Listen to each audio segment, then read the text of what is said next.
Assalamualaikum warahmatullahi wabarakatuh. Selamat datang pada perkuliahan daring semester 1 tahun akademik 2022-2023 pada mata kuliah Kebutuhan Dasar Manusia, program studi Sarjana Keperawatan Fakultas Keperawatan dan Kebidanan. Bersama dengan saya, Nars Hasrul Eskap MMKes di Lontara Channel, pastinya mengedukasi. Oke, para mahasiswa yang saya hormati dan saya banggakan, pertama dan yang paling utama, saya mengajak kepada seluruh mahasiswa, mari kita senantiasa bersyukur kehadirat Allah Subhanahu wa Ta'ala, karena pada hari ini kita masih senantiasa diberikan begitu banyak kenikmatan. Salah satunya adalah nikmat sehat, sehingga pada pagi hari ini kita bersama-sama mengikuti perkuliahan yang saya bawakan secara daring. Salam serta salawat tak lupa juga kita haturkan kepada baginda Rasulullah Shallallahu Alaihi Wasallam. Oke. Materi yang pertama berkaitan dengan bernapas dengan normal. Materi yang saya bahas ini adalah sesuai dengan materi yang telah dikumpulkan atau penugasan dari setiap mahasiswa. Perlu saya dalami, perlu saya jelaskan, perlu saya pahami kepada seluruh mahasiswa supaya materi-materi dari teman kelompok yang lain juga mengerti dari penyampaian penugasan materi dengan kelompok-kelompok lain. Oke, langsung saja untuk materi yang pertama berkaitan dengan bernapas dengan normal. Oke, sebelum terlalu jauh, tentu anak-anakku sekalian sampai dengan saat sekarang ini melakukan satu kegiatan, yaitu bernapas. Satu kegiatan yaitu kegiatan bernapas. Dalam kehidupan sehari-hari, bernapas tentunya adalah hal yang sangat utama atau paling utama yang kita lakukan. Baik itu kita sedang istirahat, baik itu kita sedang berolahraga, maupun kita sedang tidur. Tentunya pola pernapasan itu selalu dilakukan oleh tubuh kita. Karena begitu pentingnya ketika kita tidak bernapas, pastinya seseorang itu telah dinyatakan meninggal. Namun perlu diketahui bahwa bernapas itu ada juga yang tidak normal dan ada juga yang normal. Kapan dikatakan tidak normal? Apabila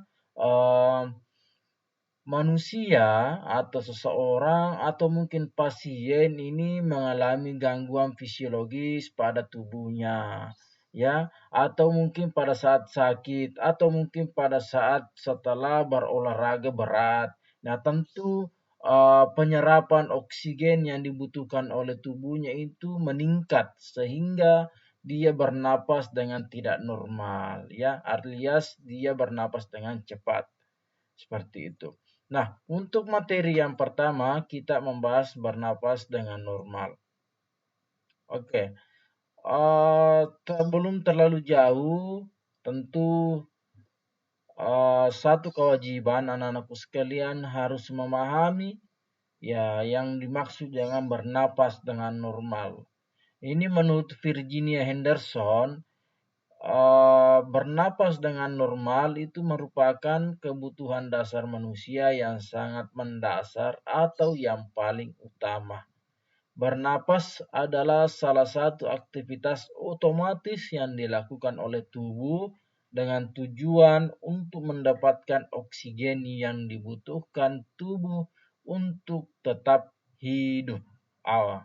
Seperti yang saya sampaikan di awal tadi, bahwa memang pola bernapas setiap manusia, setiap makhluk hidup itu adalah satu kebutuhan yang paling mendasar, yang sangat mendasar, atau yang paling utama. Tentu anak-anakku sekalian saat melihat rekaman ini pasti selain menonton juga sambil bernapas ya. Karena kenapa? Memang bernapas ini adalah aktivitas yang otomatis dilakukan oleh tubuh kita ya.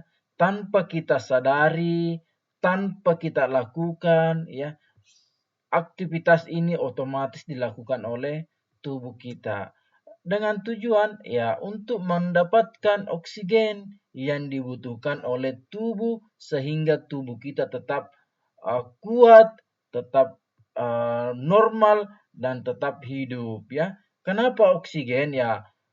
Ketika tubuh melakukan uh, menghirup oksigen ya, menghirup oksigen di udara, oksigen yang dihirup ini yang masuk menggunakan uh, hidung manusia, kemudian turun ke pankreas ya, kemudian diolah di jantung, itu menjadi sebuah akan mengalir di pembuluh-pembuluh darah kita. Itu aliran-aliran pembuluh darah ini mengangkut berbagai oksigen yang dibutuhkan oleh sel-sel tubuh manusia. Kenapa sel-sel membutuhkan oksigen? Ya karena itu merupakan media atau alat dia untuk bisa bergerak ke sel-sel tubuh manusia. Ketika sel-sel tubuh manusia ini dapat bergerak, dapat berfungsi dengan normal, tentunya kita bisa berjalan, kita bisa merasakan ingin kencing, kita bisa merasakan makan, minum, dan lain-lain sebagainya. Coba bayangkan kalau oksigen ini tidak diangkut, tidak disampaikan ke sel-sel tubuh manusia. Tentunya alat-alat pencernaan, sistem pernapasan, sistem perekonomian tubuh pada tubuh manusia itu tidak berfungsi secara normal. Ya, jadi itulah kenapa pentingnya kenapa bernapas ini sangat mendasar oleh manusia ya. Itu yang harus anak-anakku pahami lebih awal. Nah, fungsi dan tujuan manusia bernapas untuk memenuhi kebutuhan kadar oksigen yang diperlukan oleh tubuhnya.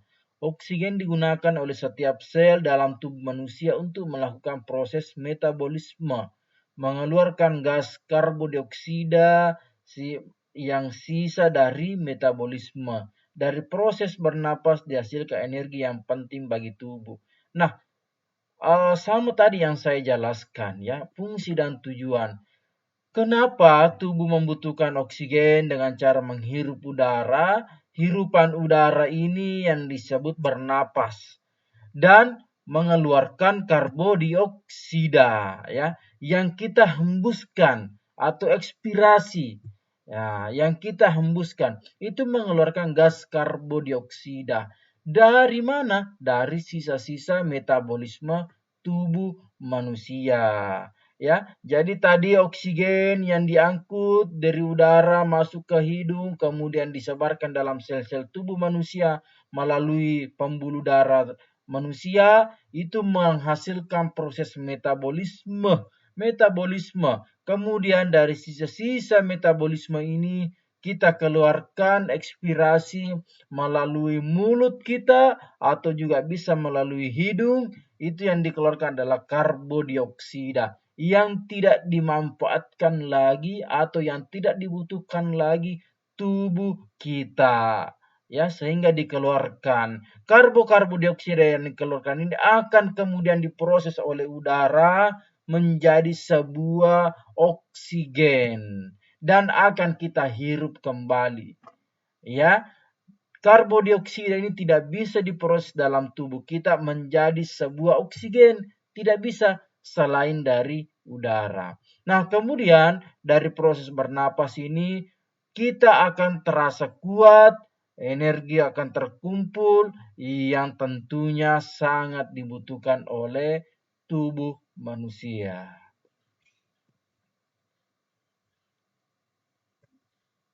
Nah, sistem pernapasan manusia Anak-anakku sekalian perlu pahami bahwa pada mata kuliah untuk kebutuhan dasar manusia ini belum terlalu mendatai terkait dengan sistem-sistem yang ada di dalam keperawatan.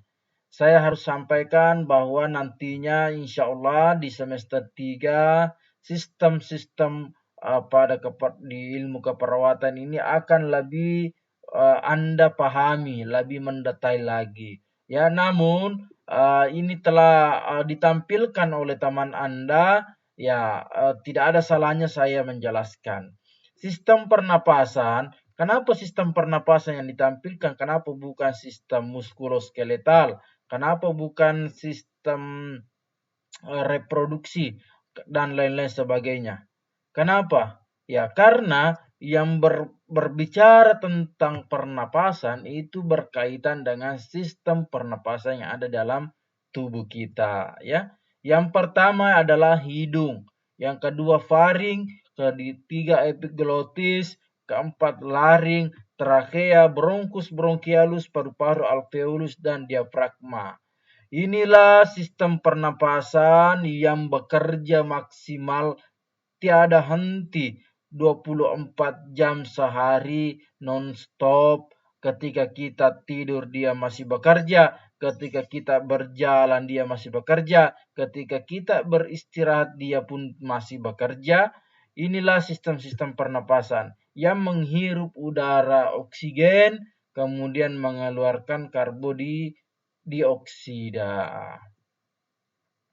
Nah, ini tadi yang saya sampaikan, ada juga pola napas yang tidak normal ya. Apa penyebabnya? Napas menjadi tidak normal dapat dipengaruhi oleh beberapa hal seperti paparan asap rokok, polusi udara, kaget, lelah, dan lain-lain sebagainya ya. Tentu anakku sekalian bisa baca penyebab-penyebab dari napas yang tidak normal ya. Perlu saya sampaikan bahwa dalam pemeriksaan fisiologis pernapasan yang kita kadang perawat itu wajib melakukan pemeriksaan pernapasan kepada setiap pasien yang masuk baik melalui secara di UGD maupun secara pemeriksaan secara poli ya. Itu sangat penting. Pemeriksaan tanda-tanda vital ya. Tanda-tanda vital di sini salah satunya adalah napas ya. Napas. Salah satunya adalah napas. Nah, tentu anak-anakku harus pahami bahwa pola pernapasan dalam 1 kali per menit setiap manusia itu yang normal adalah antara rentang 22 sampai dengan 24 kali per menit. Nah, ini yang harus Anda pahami ya. Untuk ukuran usia dewasa ya, untuk usia dewasa. Kemudian apabila itu usia bayi dan balita itu lebih kencang lagi ya. Itu sekitaran 24 sampai pada 25 kali per menit. Nah, itu normal-normal saja. Nah, apabila tidak normal tentu melebihi dari kadar ukuran normal pernapasan yang normal tadi ya. Itu penyebabnya banyak ya seperti yang disampaikan tadi disampaikan oleh teman kita ini salah satunya asap rokok, kecelakaan, kaget dan lain-lain sebagainya ya. Itu salah satu penyebab napas tidak normal. Oke, untuk pembahasan bernapas dengan normal saya rasa sudah cukup untuk penugasan pada pertemuan materi pertama ini. Saya berikan penugasan yaitu memberikan kesimpulan sesuai dengan apa yang saya jelaskan ya, sesuai dengan apa yang saya jelaskan, bukan sesuai dengan materi atau PowerPoint saya, bukan, tetapi sesuai dengan apa yang saya sampaikan. Tugasnya akan saya berikan di LMS dan menggunakan template yang akan saya juga berikan di LMS. Jadi anak-anakku sekalian kumpul tugasnya di LMS menggunakan template yang saya berikan. Oke, mungkin itu saja penyampaian dari saya. Apabila ada yang kurang dipahami atau dimengerti, silahkan menggunakan forum obrolan di LMS atau bisa chat langsung di channel YouTube Lontara Channel. Insya Allah saya akan menjawab pertanyaan-pertanyaan dari para mahasiswa ini. Oke, sekian dan terima kasih. Assalamualaikum warahmatullahi wabarakatuh.